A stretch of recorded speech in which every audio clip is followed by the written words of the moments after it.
Hey guys, what's going on? It's iTouch Stuff here that's spelled with a zero, and today I have some amazing news for my channel and myself.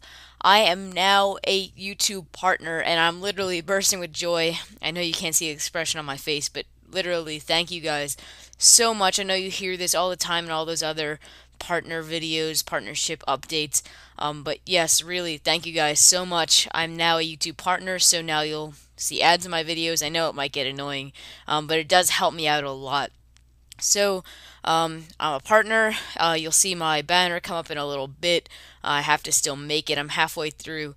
And as always, I don't want to leave you guys empty handed, so I have a video and a topic that I'd like to discuss after I'm done talking about my partnership.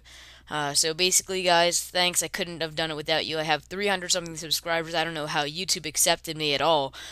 Usually, you need around at least 500 to get accepted and reviewed and stuff like that. But thank you, YouTube. Thank you, you guys, for making me a YouTube partner. So again, I would not like to leave you guys empty-handed in this video, so I'm going to be discussing something that's not usually discussed, and I don't really think there's any videos on this on YouTube. I'm going to be discussing things that Apple just expects you to know about their operating system. So I'm going to be showing you two things in the Notes application and one in, or two things in total, one in the Notes, one in the Calculator application that Apple just expects you to know because apparently it's Apple-like, and that's just the way things. Steve Jobs expects you guys to do things. So first one is in Notes.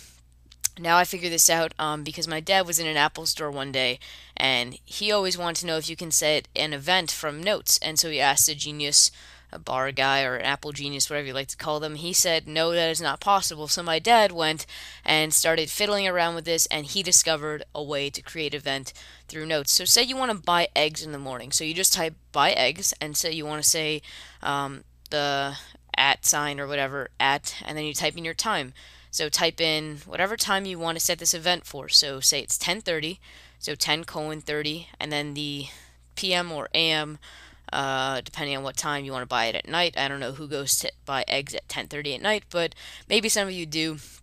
And then once you click done in the upper right hand corner, it'll save it, and then the time will be highlighted.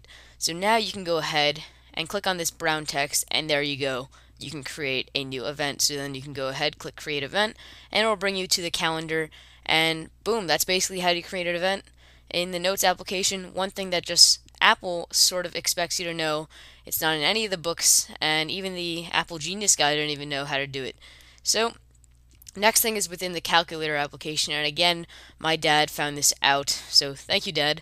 And he found this out from his college professor, who is a physics teacher, and say, or his physics teacher taught him that if you're in the calculator app, basically, say you have a whole long number, so I'm just going to start randomly typing. So I have 59,688,742. Now, say I type that 2 at the end wrong. Instead of having to go and press the clear button like this and it'll clear the whole thing, there is no option in the calculator app to just delete one number. So, the way to do that, the way Apple expects you to know, is to just swipe across, and there you go. You got one number gone. So we remove that 2 at the end, and now it becomes 5,968,874, and I can continue to do this until I get the number that I desire. Again, you can just click the clear button, but if you want to get that number at the end done, that's the way to do it. Also, you can change it into landscape, and let's just try this again. Super long number. Say I want to get rid of that 2 at the end once again. Just swipe. There we go. It worked before. There we go. Might take you a couple tries depending on how sensitive this is.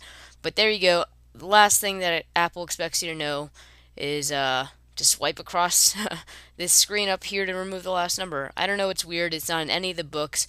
Haven't seen it anywhere. Two awesome things that you guys will now know about your iDevices. So guys, it's been iTouch Stuff here that's spelt with a zero.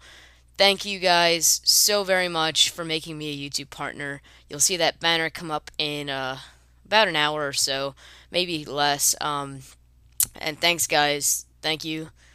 Thank you so much, and I'll see you guys in the next video. Take care.